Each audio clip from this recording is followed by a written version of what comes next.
ऐं इज़ार ख़्याल जे लाइ मुख़्तसर वक़्तु हूंदे बि मुंहिंजी दिलि चाहींदी त असां वटि उहो शख़्स मौजूदु आहे। असां सभु हैदराबाद जा पाड़ेसरी आहियूं।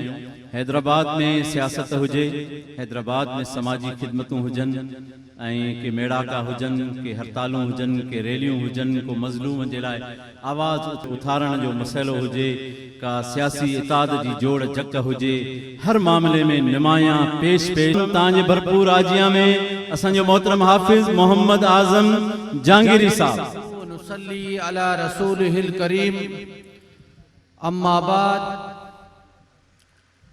इंतहाई काबिल एहतराम जनाब ज्ञानचंद इसरानी साहब ऐं स्टेज ते मौजूद ऐं पिंडाल में वेठल तमाम दोस्तन खे मां मुबारकबाद थो ॾियां त अॼु जे कशमकश वारे दौर जे अंदर भलाई ऐं ख़िदमत जो जज्बो रखंदड़ कायद सिंध शहीद इस्लाम अल्लामा डॉक्टर ख़ालिद महमूद सुमरो जो हकीकी कारकुन अब्दुल्ला शेख साहब जेके काविशूं कोशिशूं कंदो आहे, उहे मुबारकबाद जे मुस्तहिक ऐं काबिल तहसीन आहिनि। थाणे बुला खान जा साथियो, इहा अब्दुल्ला जी जिम्मेदारी नाहे त अब्दुल्ला पूरे सिंध जे गरीब ऐं मिसकीन माण्हुनि खे गॾु करे ऐं इज्तिमाई शादियूं कराए। इहा वक्त जी हुकूमत जी जिम्मेदारी हूंदी आहे त हू गरीबन खे तलाश करे,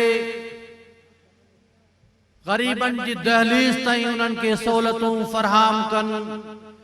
लेकिन मां मुबारक थो ॾियां, जस थो ॾियां अब्दुल्ला शेख साहब खे त हुकूमत जो कम भी हुन पंहिंजे ज़िम्मे खयो आहे। इन में मां सम्झां थो त सॼी हुकूमत न, लेकिन ज्ञानचंद इसरानी साहब जो हुन सां भरपूर सहकार ज़रूर हूंदो। थाणे बुला खान जा साथियो, जॾहिं अब्दुल्ला शेख ऐलान कंदो आहे त इज्तिमाई शादियूं करणियूं आहिनि त शाबाश आहे हिन खे। असां कॾहिं न ॿुधो आहे त हिन को चंदे जो ऐलान कयो हुजे, बल्कि ही चंदो इहो घुरंदो आहे त ग़रीब हथ करे ॾियो, महिरबानी करे जेको बेपहच माण्हू हुजे, बेपहुची जे करे शादी नथो करे सघे, अल अब्बास फाउंडेशन जो स्टेज उन जे लाइ हाज़िर आहे, इहो इदारो हाज़िर आहे। इहो वीचारो चंदो कंदो आहे। पोइ तव्हां ॾिठो अॼु शिकारपुर, खानपुर, चंबड़, मीरपुर बठोरो, उडेरो लाल ऐं कोस्तान जे मुख़्तलिफ़ इलाक़नि मां हुन घोट गॾु करे तव्हांजे साम्हूं आंदा आहिनि त यार ही गरीब ऐं बेपहुचनि, जंहिंजी शादी सिर्फ़ इन जे करे न पे थी सघी त हिननि वटि वसाइल न हुया। अल्हम्दुलिल्लाह जमियत उलमा इस्लाम हिन इक़दाम खे साराहे थी। कायद जमीयत इमाम इनकलाब हजरत मौलाना फजलुर रहमान साहब के जनवरी की 8 तारीख ते असां थाणे बुला खान जी हिन अहवाल खां कायद सिंध अल्लामा राशिद महमूद सुमरो साहब आगाह कयो ऐं साईं खे दावत ॾिनी त साईं थाणे बुला खान में एक तकरीब थींदी आहे जंहिंमें 100 इज्तिमाई शादियूं थींदियूं आहिनि, उन में तव्हां ज़रूर अचो।